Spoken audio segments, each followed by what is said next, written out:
Most welcome to my channel astro Kamala. दोस्तों, आज हम टॉपिक ले रहे हैं कि ग्रहों की दृष्टियों को हम कैसे जानें, कैसे वह प्रभाव डालते हैं दूसरे ग्रहों पर या दूसरी राशियों पर। सूर्य, चंद्र, मंगल, बुध, गुरु, शुक्र, शनि, राहु, केतु। यहाँ पर हम राहु केतु की दृष्टियों को काउंट नहीं करते हैं, उनकी कोई दृष्टि नहीं है। शास्त्रों में उनके एक्सिस को बताया गया है। हम यहाँ पर पराशरी दृष्टिकोण को स्पेशली ले रहे हैं। राहु केतु की दृष्टियों को हम यहाँ नहीं ले रहे हैं। बाकी सभी ग्रह सूर्य, चंद्र, मंगल, बुध, गुरु, शुक्र, शनि अपने से 7th हाउस को देखते हैं। अब यहाँ पर यदि कोई ग्रह यहाँ पर स्थित है, मान लो सूर्य यहाँ पर स्थित है, तो यहाँ से ये 7th हाउस को देखेगा पूर्ण दृष्टि से। 1, 2, 3, 4, 5, 6, 7, तो ये इसकी दृष्टि इस हाउस पर आएगी। ऐसे ही यदि यहाँ चंद्रमा होगा तो चंद्रमा की दृष्टि इस हाउस पर आएगी। मंगल होगा तो मंगल की दृष्टि भी इस पर आएगी।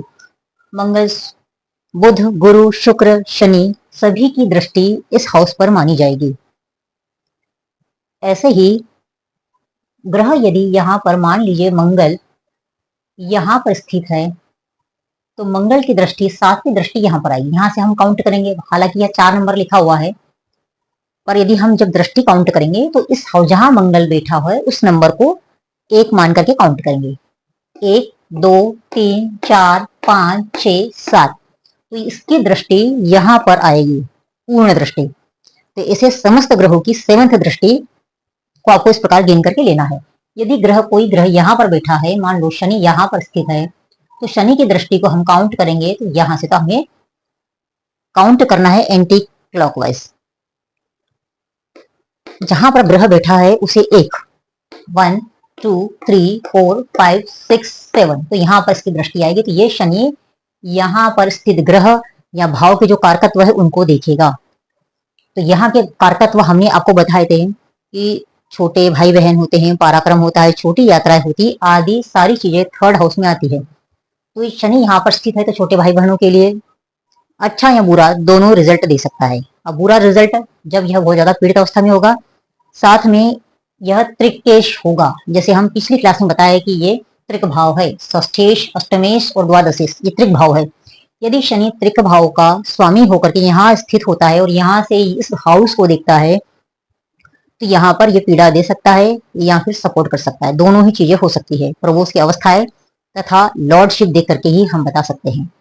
जैसे यहाँ मंगल बैठा हुआ है तो मंगल 7th दृष्टि 10th भाव पर है, तो यह 10th भाव जो है यह व्यवसाय का है। तो मंगल से रिलेटेड व्यवसाय व्यक्ति कर सकता है, उसके व्यवसाय को मंगल प्रभावित करेगा। मंगल के कारकत्व को हम अगले वीडियो में लेंगे। सारे ग्रहों के कारकत्व को हम थोड़ा थोड़ा समझाएंगे कि किस प्रकार के कारकत्व मंगल के हैं, और यदि 10th पर बैठता है या 10th पर दृष्टि डालता है। अब स्थिति और दृष्टि दो चीजें समझ लो। इस हाउस में ये स्थित है, इस हाउस को दृष्टि दे रहा है। शनि इस हाउस में स्थित है, इस हाउस पे दृष्टि दे रहा है।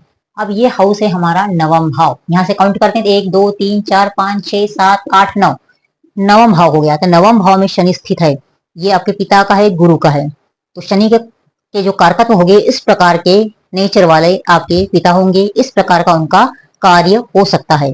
तो दोस्तों, ये तो ही दृष्टियां 7th दृष्टि। परंतु कुछ ग्रह हैं जिनको विशेष दृष्टियां दी गई है। इसमें जो मंगल है उसको 4थी दृष्टि और 8वीं दृष्टि दी गई है। इसके अलावा शनि है, शनि को 3rd दृष्टि, 7वीं दृष्टि सभी को मिली हुई है। शनि को 3rd दृष्टि और 10th दृष्टि विशेष रूप से मिली हुई है। बृहस्पति को 7th दृष्टि तो सभी को दी गई है, बृहस्पति के पास भी रहेगी।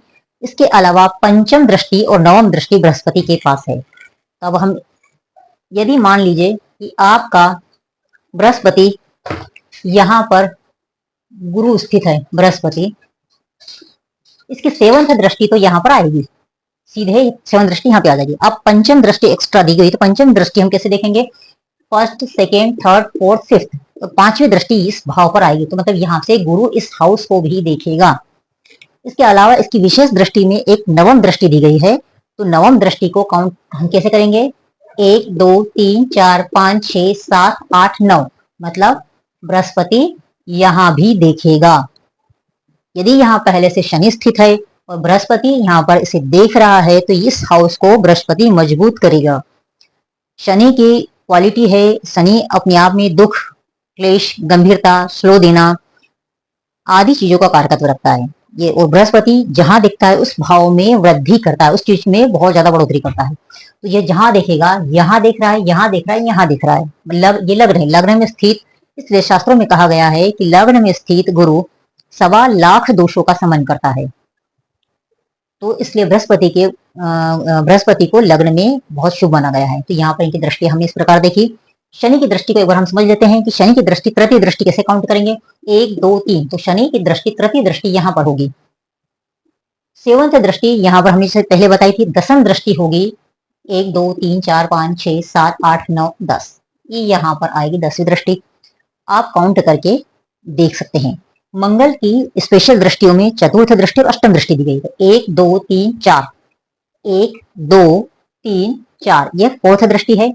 और यहाँ पर सेवंथ आती है और ये एट्थ दृष्टि है। तो मंगल यहाँ देखेगा, यहाँ देखेगा और यहाँ देखेगा, इस हाउस को देखेगा। अब आपको समझ में आता होगा मोटा मोटा। यदि मान लीजिए किसी कुंडली में यदि मंगल यहाँ पर स्थित है तो वह 11th हाउस को देख रहा है।